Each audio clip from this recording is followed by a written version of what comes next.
Hi there. Welcome to Betty Ann's Knitting Hour. This is Betty Ann. We've got a pretty good show for you today. We're going to be talking about a new type of knitting stitch. It's a pretty good stitch that's going to save you a little bit of time. It's called the Betty Ann stitch. Yes, that's right. I made it up. It's good though. It's really good when you're in a hurry and you need to finish something, like if your nephew's son is having his birthday party next Sunday and you've only got like maybe 6 or 7 hours a day to get it done. It's really gonna speed up the process. It's gonna be a little bit difficult to show you because I'm on the radio. But I'm going to do my best to explain it. And if you have any questions, you feel free to call in. The phone number here is 1-800 Betty Ann on the radio, Betty Ann Hour. Just all of that. Okay. So first thing you got to do, you got to get your thread and your stuff all ready. I like to lay it out in a little pattern around me so I can reach everything. If you've got your rocking chair and you have two, maybe three little side tables that you can put around, that's really the best way to do it. Typically it's best if the ones on your left and your right are a little bit larger and the one in the front of you is just a little bit smaller and you can wrap your legs around and get in there tight because you're going to need that for setting things down. My producers just said that I'm going to have I need to do commercials. I'm going to pay for this show. Betty Ann Hour. I'll be right back. Here's a message from Pig's Ass Beer.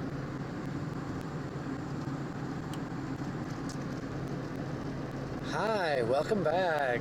It's so good to have you. Alright, this is Betty Ann.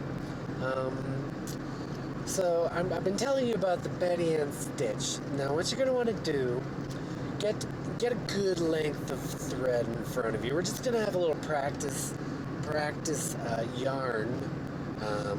And put the yarn, get a good 4 feet on one end.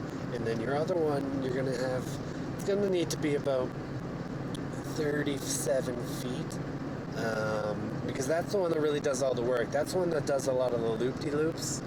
Yeah, so anyways, get the shorter piece in your right hand around your tongue, and get that wrapped around your finger nicely like your typical stitch, and then grab your other one and get the other thread around there. And then what you're gonna do, instead of your typical holding pattern where both of your prongs are pointed at about a 60-degree upward angle, what you're going to want to do is you're going to get that right prong at about 45 degrees, and your left prong with the longer thread yarn, that's going to be at about 80 degrees. That's almost vertical. And what you're going to do, you're going to get your right one, it's going to come diagonally across and under the yarn on the left side. And once you get it hooked under there nice, you're going to take your left hand and your 80-degree prong, keep it at 80 degrees, that's important. And then you're going to just wrap, you're going to do complete circles around the other prong. And you're going to do that in a clockwise motion if you're the knitter. And then what you got to do after you've done that about 7 or 8 times, depends what you're making. Right now I'm making a scarf because that's just easy and that's a good place for us to start. We can go into some other things after that. But you're going to start with that. And then after you've done it 7 or 8 times, what you're going to want to do is flip your 80 degrees, and it's going to go all the way down to 10 degrees. You're going to flip it over is what you're going to do. So it's still going to be 80 degrees, but now the pointy end, the thacket is the technical term. That's going to be pointing down now. And you're going to do another 7 or whatever, the same amount of circles that you did the first time, but you're going to do it the opposite direction, so that's counterclockwise. And once you've done that, you'll see that it's kind of meshing up a little bit nice. Make sure that you pull on them on both pieces of yarn to get it a little taut. Not too tight though. If you get it too tight, you're just going to have problems in the future. And then once you're done that, you're going to start over. So you withdraw your right tongue and reinsert it where you left off, getting ready for your next go. And that's just it. That's it. Do we have any questions? Yeah, okay. So I do have a caller. It's calling in. It's blinking here. Just let me figure out how to use this. Yeah, I was using it yesterday and I forgot. I'm silly. Okay, just 1 second here. Hold on. Hold on. Okay. Hi, this is Betty Ann. You're on the radio.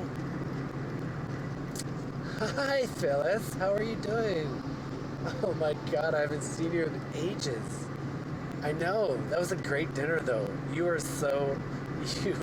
You are just a delight. I love you. Yeah. No, I mean it. I love you, too. No. You're more special. All right. What's your question? Phyllis? Phyllis? What's your question? Uh-huh. Uh-huh. What do you mean? No, Phyllis, how long is your yarn on your left side? Right, and how long was it supposed to be? Yeah, that's right. There's a problem. All right, talk to you later. All right. Well, that brings us to our next commercial. That's pretty much all the time we have. So after this commercial, I'm going to go into a little music. I'm going to just play out, and I'm going to see you back here tomorrow. Betty Ann, Knitting Hour. All right, we've got a super special show again tomorrow. Okay, I'll see ya.